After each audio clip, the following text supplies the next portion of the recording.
1. My name is Charlie. I am a woman. I am 37 years old.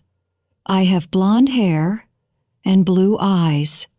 Some people say I am pretty. I work as a professor. I teach economics at a big college. I like my job very much. My students are young. They have a lot of energy. My life is usually very quiet. I go to work every day. After work, I come home. I read books. I have some friends, but I am not dating anyone. I am single. Sometimes I feel a little lonely in my quiet life. This semester, a new student came into my economics class. His name is Mike. He is very young. He is only 19 years old. He has dark hair and a nice smile. He always sits in a chair near the front of the room. Mike is a clever student. He understands economics well. He asks good questions about the lessons.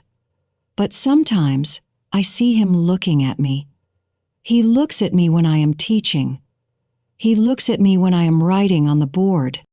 It is a different way of looking. It is not like how the other students look at me. It is a look I notice. 2. After class, Mike often stayed. Other students left quickly, but Mike waited. He always had something to say to me. It was usually about the lesson, but sometimes it was more. He would look at me and smile. "Professor Charlie," he said one afternoon, "your lecture today was really interesting. You explained things very well." His eyes looked friendly when he said this. Another time he said, "You look very nice today, Professor. I like that color on you." He said it quietly, and I felt my face get warm. I was surprised by his words. He was my student. He was only 19 years old. My mind started to think. "Charlie, be careful," I told myself. "This is not right." He was too young for me, and I was his professor. There was a rule about this. It was wrong to have these kinds of talks.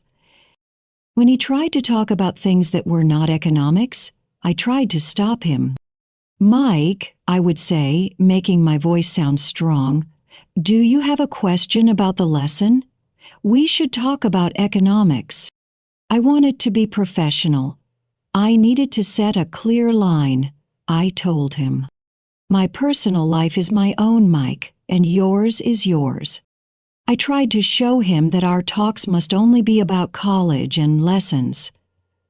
I tried to push away the strange feeling his words gave me, but it was difficult. A small part of me felt a little bit happy when he said nice things. It had been a long time since someone paid me this kind of attention. It felt nice to be noticed. But I knew it was a bad idea. I knew I had to be strong. I had to be careful. He was my student, and that was the most important thing. I tried hard to remember this every time he stayed after class. 3. A holiday away. I tried very hard to be a good professor. When Mike talked to me, I only talked about economics. I said things like, "Do you have a question about the lesson, Mike?" I did not want to talk about other things. He was my student, and I was his teacher. This was very important. I knew it was wrong to think about him in a different way. I told myself this many times. "Charlie, be careful." I thought, "He is much too young for you. This is not right." I tried to keep a professional distance between us. I did not want any problems at work. My job as a professor was very important to me. It was my life. But Mike continued to look at me in a special way. He continued to smile at me after class. He sometimes said nice things, but I tried not to listen to them. It was difficult to ignore him completely. A small part of me, deep inside, felt a little happy when he paid attention to me like that. It had been a very long time since someone looked at me with such interest. It felt nice to feel noticed again. But I knew it was not right for a teacher and a student. I pushed the feeling away. I focused on my teaching and my research. The weeks went by quickly. The end of the semester was coming soon. I felt very, very tired.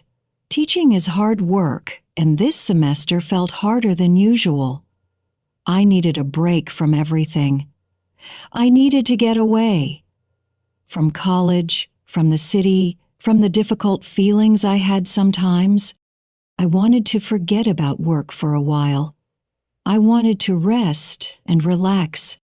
I looked online for a holiday. I found a beautiful island. It was very far away from my home. It looked like a place with lots of sun and quiet beaches. It seemed perfect for a tired person like me. I decided to book a trip there. I thought, I will go to this island. I will sit on the beach under the sun. I will read books and listen to the sea. I will swim in the warm water. I will not think about work. I will not think about college. I will not think about students. I will not think about money. I packed my bag slowly. I felt ready for the holiday. I needed the sun and the peace very much. I hoped the trip would help me forget about everything difficult and just feel calm. I just needed a simple holiday away from my normal life. I looked forward to leaving the city and flying to the warm, sunny island. It felt like a good plan. A plan to rest, to forget, and to find some peace. Before we meet again, I was on a beautiful island for my holiday. I needed to rest. I was sitting at a bar on the beach. The evening was warm and nice. I had a cool drink in my hand. The sound of the sea was quiet. There was soft music. I felt very relaxed and far away from my normal life at college. Suddenly, I heard a voice. It called my name. Charlie, Professor Charlie? I turned around quickly. My eyes went wide with surprise. Standing there was Mike, my student from college. He was with some friends. I could not believe it. Mike was here, on this small island, at the same time as me. It seemed impossible. Mike walked towards me. He had that smile he used in class. "Hello, Professor Charlie," he said. "This is amazing. What are you doing here?" I said, "Hello, Mike. I am on holiday." He stopped near my table. His friends were watching. "Wow," he said again. "Meeting you here. It's a crazy surprise." "Yes," I agreed. "A very big surprise," Brian said. Then he asked, Charlie, please, can I buy you a drink?" I thought about it for a moment. We were not at college now. We were on holiday, far away. "Okay, Mike," I said. "Thank you. Just one drink." Mike went to the bar. He came back with a drink and sat with me. His friends went to sit somewhere else. We started talking. We had one drink.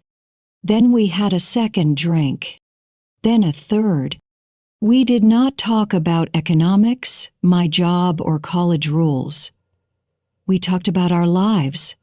We talked about our dreams and our favorite things. Mike told me funny stories and made me